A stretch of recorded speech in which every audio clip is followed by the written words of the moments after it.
میرا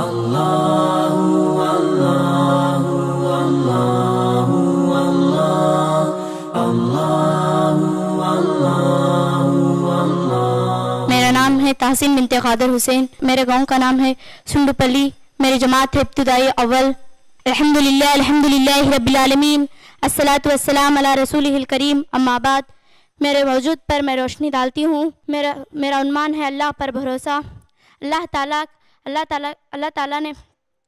تعالیٰ کا ارشاد ہے قرآن مجید میں، جو شخص اللہ پر بھروسہ کرتا اللہ تعالیٰ اس کی مدد کے لیے کافی ہے۔ ایک دفعہ کا واقعہ ہے، ہمارے رسول صلی اللہ علیہ وسلم نے مدینہ طیبہ سے دور کہیں سفر میں تھے، سخت گرمی کا زمانہ تھا۔ دوپہر کے وقت تھوڑی دیر آرام کرنے کے لیے ایک درخت کے سائے میں لیٹتے ہیں ہمارے حضرت کی آنکھ لگ گئی، دیکھا کہ ایک دشمن ننگی تلوار لے کر کھڑے ہو گیا، حملہ کرنا ہی چاہتا تھا۔ ایک دم سے آنکھ کھل گئی، دشمن نے بڑی خوش تھا، خوب موقع میں تنہائی میں مل گئے، نہ ان کے ہاتھ میں کوئی ہتھیار ہے، نہ ان کا کوئی مددگار ہے، نہ ان کا کوئی ساتھی ہے۔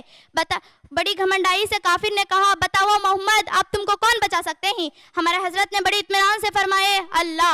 ہمارے محمد صلی اللہ علیہ وسلم کی ہمت اور بہادری اطمینان کو دیکھ کر وہ خود ڈر گیا، ہاتھ سے تلوار چھوٹ کر زمین پر گر پڑی۔ آپ وہ تلوار کو اپنے ہاتھ سے اٹھا لیے، فرمائے، اب تم کو کون بچا سکتے ہیں؟ کافر تو اللہ کو نہیں مانتا تھا، تھر تھر کانپنے لگا، خوشامندی شروع ہو گئی۔ ہمارے حضرت تو بڑے رحم دل اور مہربان تھے، دشمن کو بھی معاف کر کے چھوڑ دیے۔ آخر میں اللہ تعالیٰ سے دعا ہے، اللہ تعالیٰ ہم تمام کو اللہ پر بھروسہ رکھنے والے بناؤ، آمین ثم آمین۔ ہم تمام کو جنت الفردوس میں اعلیٰ سے اعلیٰ عطا فرماؤ، آمین ثم آمین۔ السلام علیکم ورحمۃ اللہ وبرکاتہ۔